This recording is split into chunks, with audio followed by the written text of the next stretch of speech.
Não retribuam a ninguém mal por mal, procurem fazer o que é correto aos olhos de todos, façam todo o possível para viver em paz com todos, não se deixem vencer pelo mal, mas vençam o mal com o bem. Bem-vindo, bem-vinda à nossa reunião Pequeno Grupo, que deve se multiplicar. Use este vídeo para uma reunião em família e mande para os seus amigos. Inscreva-se, você que ainda não se inscreveu, clique nas atualizações para receber os vídeos novos e bem-vindo!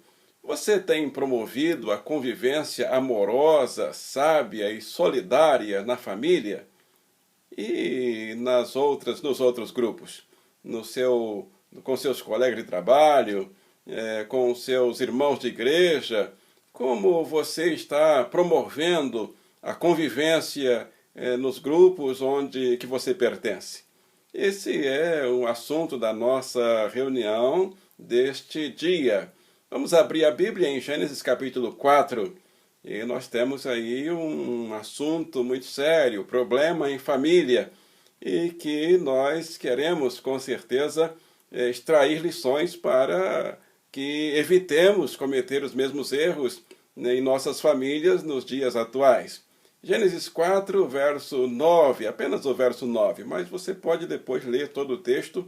É uma história triste, mas Deus coloca aí na Bíblia para que nós tiremos lições práticas para a nossa vida.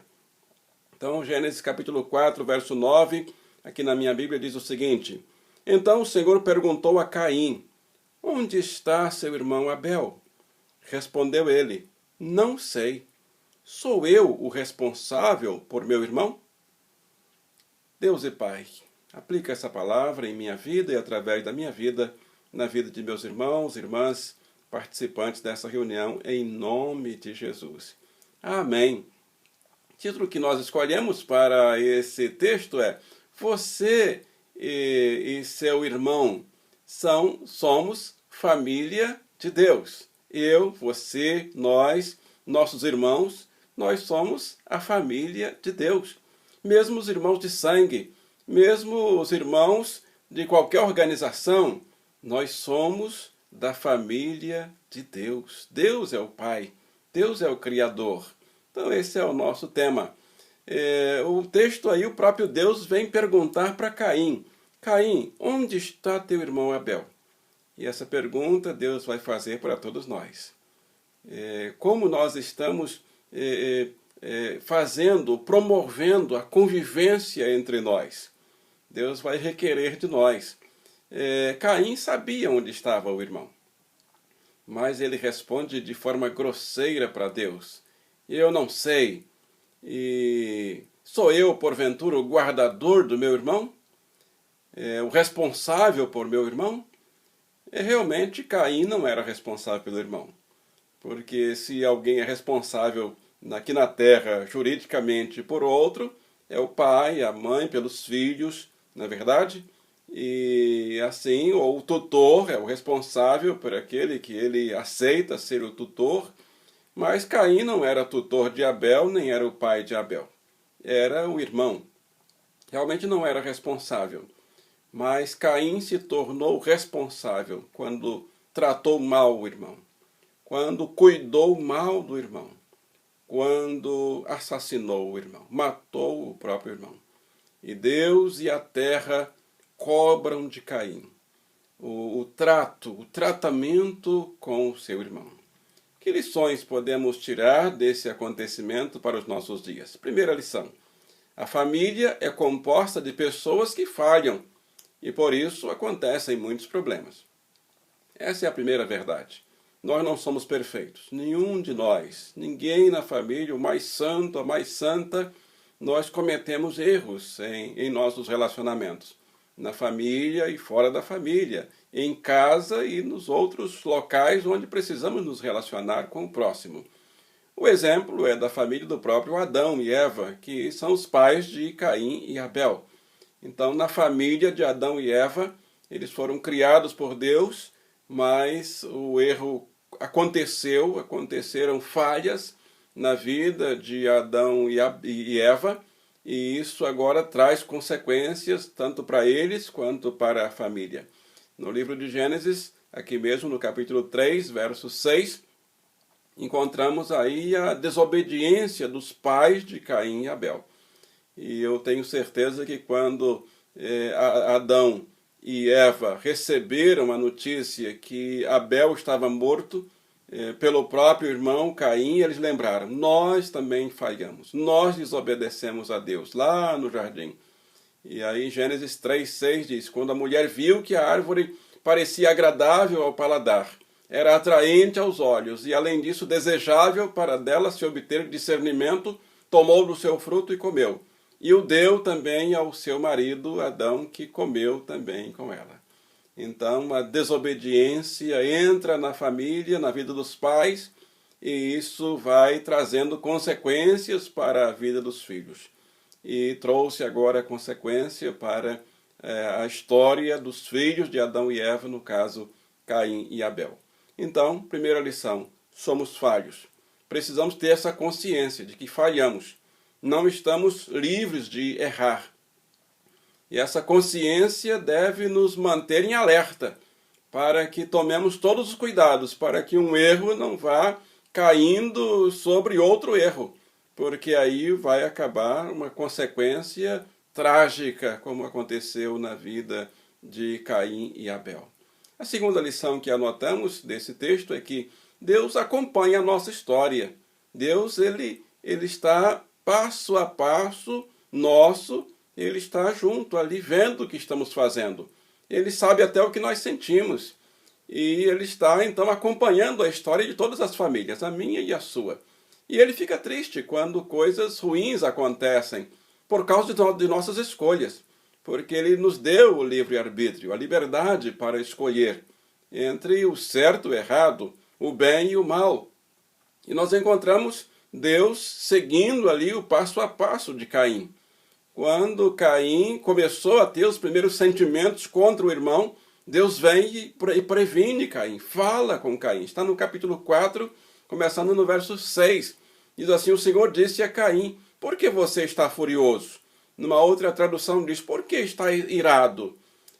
Porque se transtornou o seu rosto. Então Caim estava a cada dia enraivado contra o irmão. Ele não matou o irmão por um acidente. Ele não matou o irmão no primeiro sentimento ruim ali de ímpeto. Ele foi alimentando sentimentos ruins de ira, fúria e vários sentimentos ruins que foram tomando conta das emoções de Caim. Ele diz: por que se transtornou o teu rosto? O rosto de Caim estava transtornado. E Deus previne Caim, prepara Caim para com isso. E no verso 7 do capítulo 4 de Gênesis, Deus diz: se você fizer bem, você será aceito. Se você fizer bem, o bem não será aceito. Então Deus estava dando ali, abrindo a porta, dando oportunidade para Caim. Olha, cuidado, Caim, não deixe que esse sentimento durma com você, permaneça no seu íntimo por muito tempo. Então, ele diz: mas se não fizer, no verso 7, saiba que o pecado o ameaça à porta. E ele deseja conquistá-lo, ou seja, o pecado quer dominar você, mas você deve dominá-lo. Deus avisa Caim, prepara Caim, quem avisa, amigo é. Mas Caim não ligou para os avisos de Deus. Então a lição que aprendemos aqui é que Deus, ele acompanha o nosso passo a passo da nossa história, ele nos avisa, ele não deixa que nós façamos nada sem aviso, nada errado sem aviso, e ele está a cada dia acendendo a luzinha amarela e a vermelha para que paremos, e nós devemos ouvir, devemos ver os sinais de Deus e devemos parar quando Deus manda parar. Essa é uma lição importante para nós. Deus nos acompanha, Deus nos avisa, Deus nos previne, nos prepara para que não cometamos atrocidades e desatinos e situações conforme Caim acabou cometendo, assassinando, matando o próprio irmão. E aí no capítulo 4, verso 8, Caim chama o irmão, disse Caim ao seu irmão Abel: vamos para o campo. E quando estavam lá, Caim atacou seu irmão Abel e o matou. Então, mas Caim foi avisado antes. No capítulo 4, versos 6, 7, 8, Deus avisando Caim, pedindo a Caim, se afaste desse sentimento, tire esse sentimento ruim do seu coração. Então Deus acompanha o nosso passo a passo. Essa é a segunda lição. E nos avisa, Ele quer nos tirar do caminho do mal, dos sentimentos ruins, para que a situação não piore a cada dia em nosso andar, em nosso viver, em nossos relacionamentos, em nossa casa, em nossa família, em nosso trabalho, em nossa igreja. A terceira e última lição que anotamos desse texto é que, apesar dos nossos erros e dos problemas que acontecem na família de Deus, Deus não nos abandona e ainda nos restaura. A restauração de Caim está no capítulo 4, no verso 14. Caim, quando Deus vem cobrar dele, como no texto básico, aí no verso 9, Deus pergunta: onde está teu irmão Abel? Depois de Caim matar o irmão. Ele respondeu: não sei. Sou eu o responsável por meu irmão? E é claro que Caim sabia onde tinha sepultado o corpo do irmão, onde tinha deixado o corpo morto do irmão. Então, mas ele diz: não sei, mas ele sabia. E aí Deus agora traz a consciência de Caim que Deus sabia, apesar de talvez ninguém saber, e Caim achar que ninguém soubesse, mas ele agora tem a consciência de que Deus sabe de todas as coisas. E ele agora se desespera e diz assim: hoje me expulsas dessa terra, e terei que me esconder da tua face, e serei um fugitivo errante pelo mundo, e qualquer que me encontrar me matará. Ele achou que Deus ia agora puni-lo de forma implacável, porque Deus é vingativo, Deus ia se vingar dele. Não, Deus não é vingativo. Mas o Senhor lhe respondeu: não será assim. Se alguém te matar, Caim, sofrerá 7 vezes a vingança. E o Senhor colocou em Caim um sinal, para que ninguém que o visse a encontrá-lo o matasse. E disse Caim ao Senhor: meu castigo é maior do que posso suportar. Mesmo assim, Caim continua com seu coração endurecido. Mas Deus não permite a vingança, mesmo que Caim merecesse. Claro que merecia, ao nosso olhar, ao nosso pensar, na nossa análise. Mas Deus não concorda com a vingança. E Caim sofre as consequências da sua própria desobediência, claro, da sua própria maldade, mas Deus não se vinga de Caim. E não permite que ninguém também se vingue de Caim. Assim, nós também estamos nessa mesma condição de Deus. Deus, Ele nos avisa, Ele não interfere nas nossas escolhas. Quando escolhemos errado, Ele nos avisou antes: olha, eu te avisei. Mas Ele, depois que nós erramos, claro, nós sofremos as consequências dos nossos erros, mas Ele não se vinga de nós. E Ele ainda está pronto a cuidar de nós, a nos restaurar, como tem restaurado a muitos, a mim e a você. Essa é a nossa palavra, essa é a nossa conclusão nesta terceira lição para a nossa vida, desse texto. E a minha oração, meu desafio é que neste momento você aceite a restauração de Deus para a sua vida. As escolhas que você tomou erradas e que você está achando que vai ser punido por Deus, Deus está pronto a perdoar, Deus está pronto a restaurar, a aceitar sua mudança. Você quer mudar de vida? Como ele disse para aquela mulher: vai e não peques mais. Disse para um outro: a tua fé te salvou. E foi assim, restaurando um a um, à medida que foram encontrando e vendo que as pessoas estavam preparadas e prontas para mudar, arrependidas. Você está arrependido? Então o Senhor está pronto a lhe perdoar e a lhe restaurar.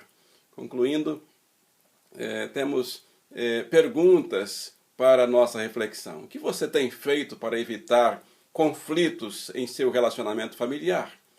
Você tem feito alguma coisa? Escreva aí nos comentários. O que nós podemos fazer, você e eu, todos nós, para evitar conflitos em nosso relacionamento familiar ou no trabalho? Segunda pergunta, você tem recebido o perdão de Deus? Sim? Amém? Sim, com certeza. E aí, junto com essa pergunta, tem a pergunta complementar, que diz assim, você tem liberado o perdão de Deus para o seu próximo? Meu querido irmão, minha querida irmã, quando nós recebemos o perdão de Deus, e o perdão de Deus, ele é infinito, nós também devemos liberar perdão para o nosso próximo, em nossa própria casa. E, às vezes, a raiva que sentimos, as tristezas, os ressentimentos que sentimos é porque não queremos liberar o perdão para o nosso próximo, que erra contra nós. E o Senhor nos ensina a perdoar quando Ele nos perdoa um erro muito, muito maior do que os erros das pessoas contra nós. Quero agora concluir com a história de um médico escocês que era um homem com um notável espírito caridoso e piedoso.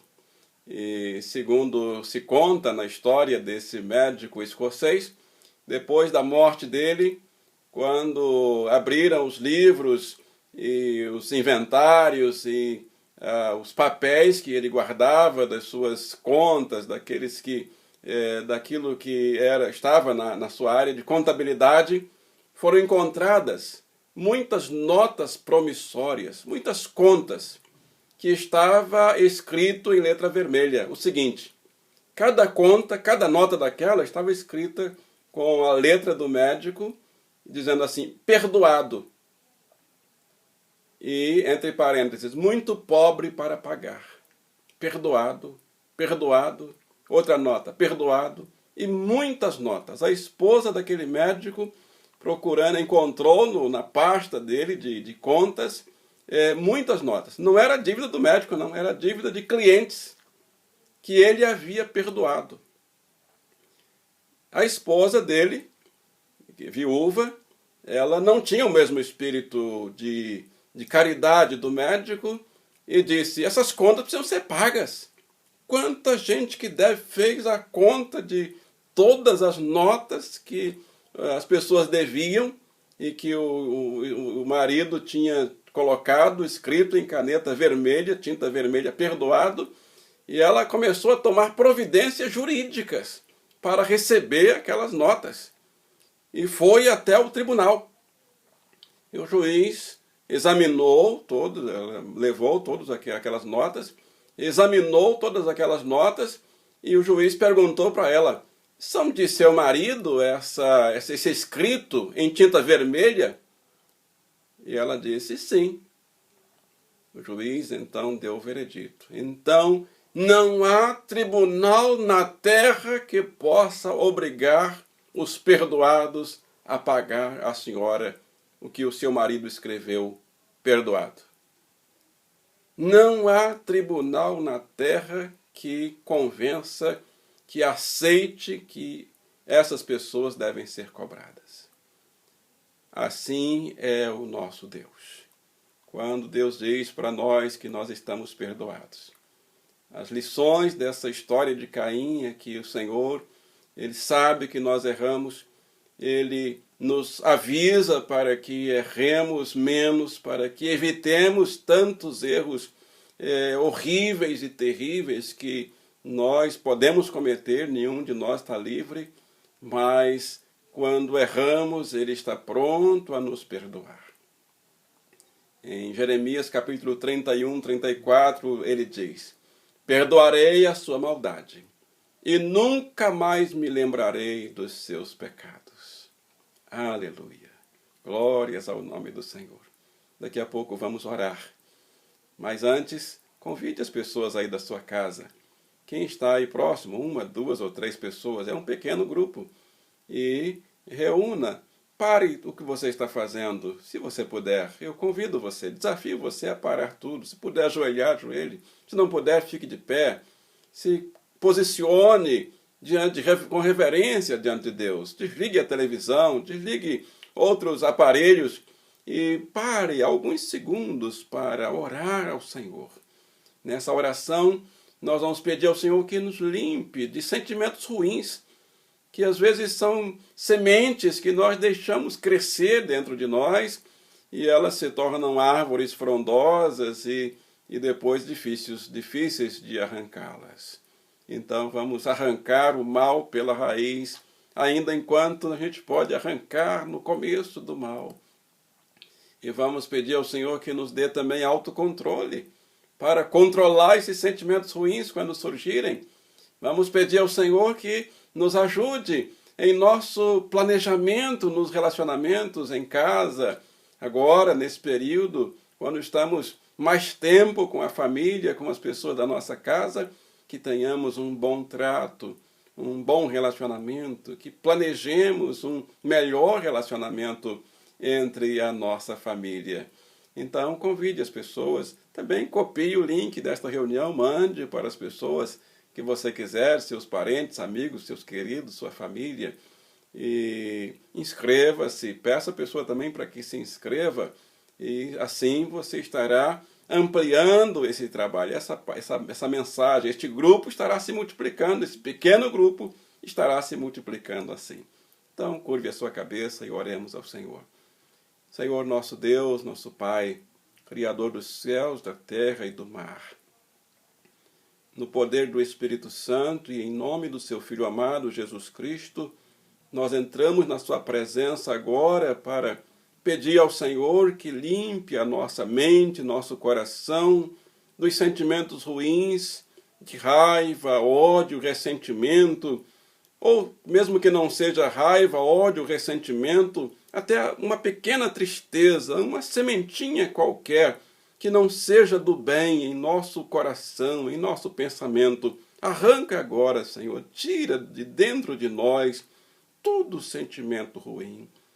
E enche-nos, Senhor, derrama o seu Espírito em nossa vida, para que a semente que vai florescer, crescer, florescer, frutificar, o fruto do Espírito em nossa vida, seja a única semente que vai dominar nossos pensamentos, nossas palavras, nossas ações e atitudes. Nós pedimos isso ao Senhor, Pai, o fruto do Espírito em nossa vida.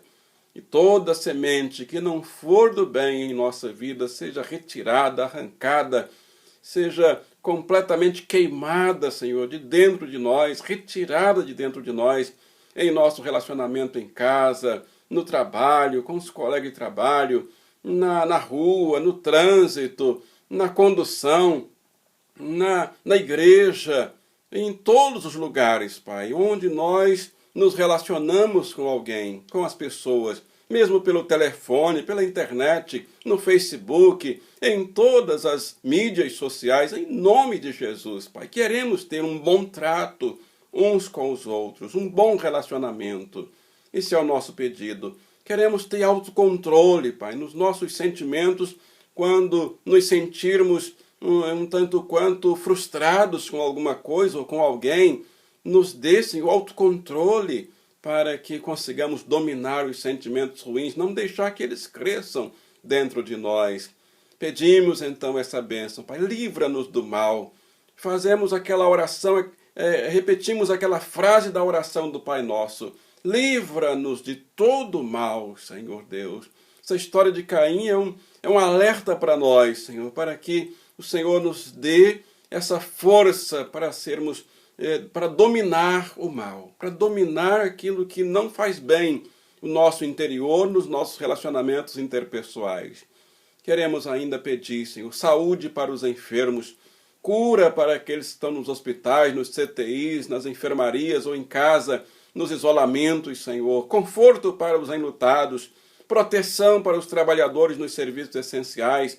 Pedimos ainda, Senhor, que abençoe, Senhor, aqueles que estão desempregados, para que portas de emprego sejam abertas, pedindo ainda que pelos empresários, pelos comerciantes que estão passando dificuldades, Senhor, promove, Senhor, prosperidade, dá sabedoria no planejamento, Senhor, dos seus empreendimentos, a fim de que haja prosperidade no comércio, na indústria, na economia, desses queridos, Pai, que estão passando por dificuldades.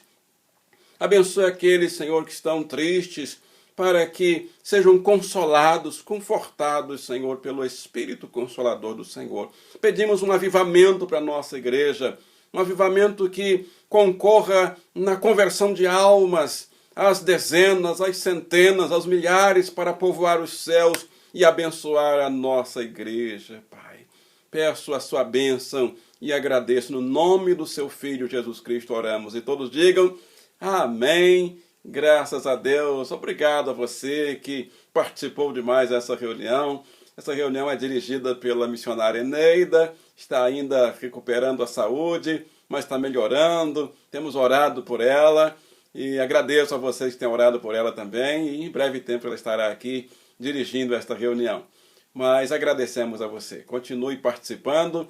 Clique aí nas atualizações, porque daqui a 2 dias tem mais uma reunião. A nossa reunião das promessas, depois de amanhã, para você, para sua casa. Promessas de Deus para você. E não saia daí, porque ainda tem uma bênção para você. A bênção que diz assim: o Senhor te abençoe e te guarde. O Senhor faça resplandecer o seu rosto sobre ti. O Senhor te conceda a graça. O Senhor sobre ti levante o seu rosto e te dê a paz. No nome de Jesus Cristo oramos. E todos digam amém e amém. Um abraço e até a nossa próxima reunião. E que o Senhor te abençoe e te guarde. Amém.